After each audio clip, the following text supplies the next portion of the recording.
Lakers fans are going to be super hating on me for this video, and they're true. They're right. They're right to hate on me for this. But I just want to say, before you do get into that, before you slam me in the comments down below, for one thing, just because someone doesn't know something, it isn't a bad thing. You don't know everything until you know it, if you know what I mean. Like, people don't know stuff, and then people teach them it, and then they know stuff, and it's as simple as that with this today, even though it's probably one of the most commonly known things in basketball in the sneaker world, and I just didn't know it. Maybe that's on me, but it's just, it's okay not to know things as long as you make a bit of effort to find these things out. So Lakers fans, me not knowing this thing today that you're going to just kill me on, please accept my apology for not, in fact, I don't need to apologize for not knowing something. I mean, I've gone out there and I've found out about it, and I'm owning the fact that I didn't know this.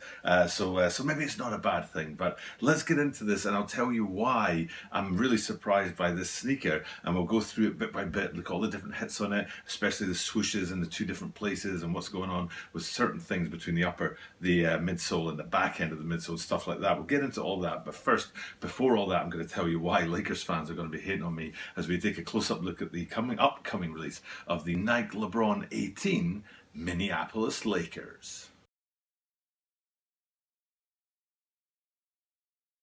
This is the Talk About a 23 Sneaker channel. Talk About a 23 Sneaker channel is. My name is Jimmy Kasai. Every single day from Tokyo, Japan, I bring content about upcoming sneaker releases, sneaker news, and sneaker reviews. And I'm laughing because, like, the title of this is Talk About a 23. That's the title of my channel. It's been that way since day dot, which is like 2.5 years ago. And I put the 23 in there to sort of show respect to LeBron and show respect to Jordan, because basically, basketball sneakers really drive the history and the culture of sneakers in general. And then you've got like offshoots like the SB line and stuff like that, but basically, it all starts back in 1985 with the Air Jordan 1s, and really from that spawned the sneaker culture, if you know what I'm saying. So I put the 23 in there to show respect to that, and then here I am about to drop a bit of a bomb on lack of knowledge about basketball. So hit me up in the comments down below, tell me I'm absolutely useless, shocked that you can't believe that I don't know this, or maybe, just maybe, there are people out there who also don't know this, and they're like, thanks for telling me that, and then I won't feel so alone. But here we go. The point is that this sneaker is called the Nike Lebron 18 Minneapolis Lakers, and I had no idea that the Lakers had played anywhere except for LA. Putting that right there. Now, maybe people out there are like, how on earth did you not know that? And fair enough, I'll own it. Maybe I should have known that, you know what I'm saying? But like, it's before my time. I know I'm ancient, but I was born in 1976, and the Lakers played in Minneapolis in like late 50s, I think it was, right up until, I think 60 might have been the year when they moved to LA or somewhere about there, but at least, long story short, before my time. And they did actually, as the Minneapolis Lakers, I think they won the first 2 championships that they entered, and then knocked out in the playoffs in the third one, if I remember my research rightly, because as you know, do research these videos. But like I say, it was just like, I had absolutely no idea about this, because it's all I've known. Throughout my life, the Lakers have only ever been in Los Angeles. It's the Los Angeles Lakers. Why would I think it was anything else? And then a shoe comes along like this, and I'm looking at it, and I'm thinking, okay, another LeBron 18. I look at them often. Is this one I want to look at? Yeah, it's an interesting colorway. I'll put that on the back burner and think about it. Oh, look, it's called the Minneapolis Lakers. Why on earth would it be called that? What's LeBron got to do with Minneapolis? I'm thinking, what's the Lakers got to do with Minneapolis? So, bit of learning for me. Don't mind owning that. Don't mind owning my ignorance on things, and don't mind sharing when I learn new things. I don't think it's bad to have things that you don't know. I just think it's bad to accept that you don't know things and just sit very still. But if you're happy to go out there and put a bit of extra work in and find out things and take that, learn new stuff, I think that's a good thing. So, Lakers fans, sorry for not knowing the history of your franchise, even though it says 23 in the title of this channel, and that's the thing. So that's the big bit about why Lakers fans are maybe going to be hating on me for what I've got to say in that. But the good news is I did the research. I found out about the shoe, found out about the Minneapolis, I keep wanting to say Minnesota, the Minneapolis Lakers, found out some details on that, looked at the shoe's details, know enough to tell you guys about why it's a great shoe, and it's a great story as well. So all that research is about to pay off as we get into this and we talk about it. So first things first, let's bring up up the jerseys from the Minneapolis Lakers, and it's a light blue with yellow on it. So now this shoe begins to make sense with all its light blue hits. You're thinking University of North Carolina, but no, it's to do with the original Minneapolis Lakers being light blue and yellow, and I suppose the yellow came across to Los Angeles and became gold, and then purple was the second colour that's in there. But that the colouring on there totally makes sense, and it tells you much more from those jerseys. It tells you much more about why this shoe looks the way it does. So let's get into some of those hits on there. I think I'll start with my favourite bit. I have this favourite little detail on the side, which is right in the middle of the midsole. There's a line in the front half of the shoe, and then a break, and then another line in the back half of the shoe, and hopefully what I'm showing you is that line here. Now on the front half of the shoe, you have the light blue midsole, and in that you have the dark blue line embedded. And then if you go back from that, in fact, no, it's not a dark blue line, it's a black line, and there's an important point about that. And then if you go back from that, it's a dark blue mid-foot section on the heel with the light blue line in it. But the cool thing about that for me is that the upper in black mimics the line below, which is housed in the light blue of the front, which then is mimicked in the back of the shoe. There's a kind of sweep between the colours, and I just like it when they play with the colours on this. I've seen LeBron 18s where these bits of the shoe don't make any sense at all. They don't match up at all, where you've got 4 different colours going on, and I've seen other ones that are absolutely symmetrical. For example, in these ones, if it was dark blue in the front of the shoe housed in light blue, and then light blue in the back of the shoe housed in dark blue, you'd have that kind of opposite effect I really like to see. But with these guys, they've taken it a little bit of a step further. The black of the upper is echoed in the front line, and then the light blue housing of the front line is echoed in the light blue line at the back. So I kind of dig that sort of story and that flow. I was going to say swoosh, but that wouldn't make much sense. That flow of that colouring on there. And going back to the upper, big details on the upper, big thing on Nike Lebron 18s is whether or not the upper has a second colour in it.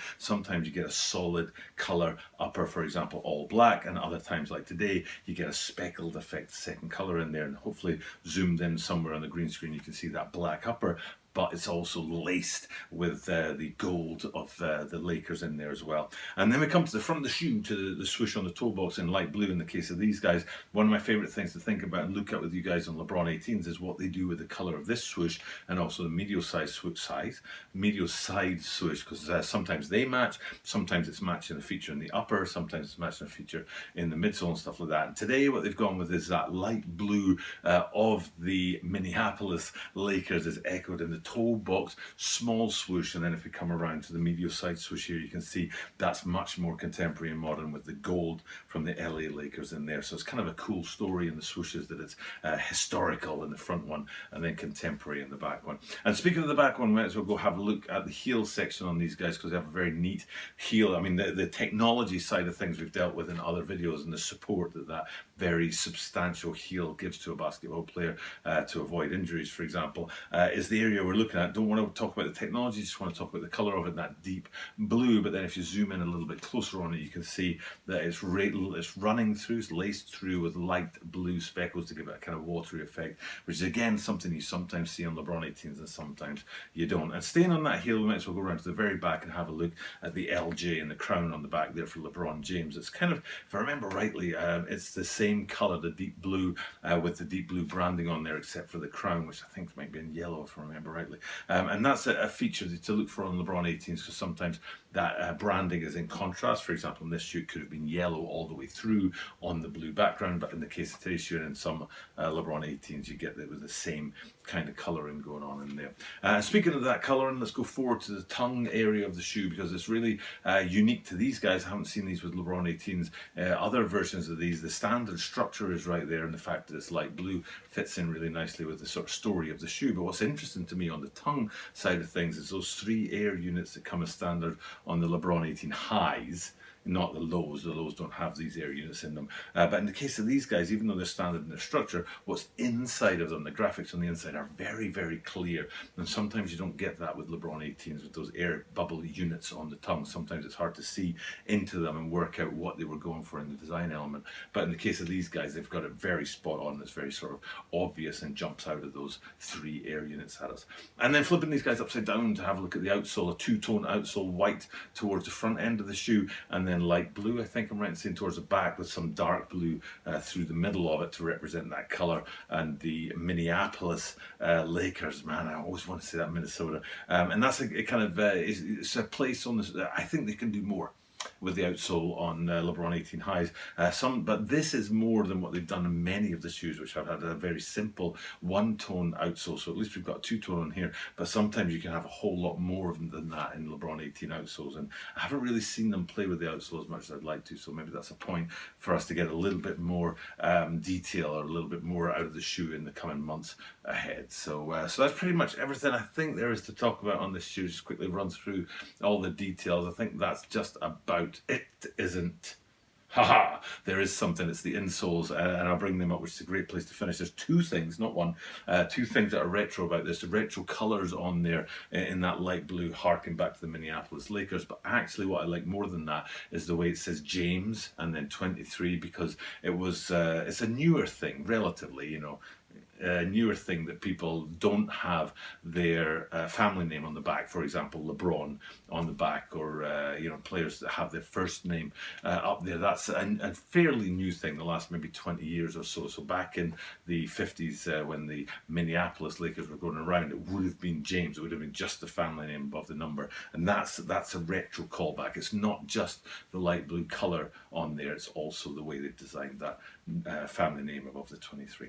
And with that being said, I'm pretty sure we're done. I've covered everything I want to in the shoe. So hopefully you appreciate that. Hopefully Lakers fans out there aren't hitting me up with too many negative comments down below. I'm guessing, I wrote in the comments, when I was researching this, is this basketball knowledge 101, or is it revolutionary, like that nobody's ever heard of this stuff before? It'd be great to know from people in the comments down below whether or not this is news to you. Wow, the Lakers didn't always live in Los Angeles, or if you're like, come on, Doug, that's absolutely been done before. We totally know what's going on there. So let me know. But for now, it's time for me just to wrap this one up, finish up the video, and keep this daily content coming to you. And because it's daily content, I get to say the same thing at the end of every single video, which is that you are guaranteed to see me tomorrow.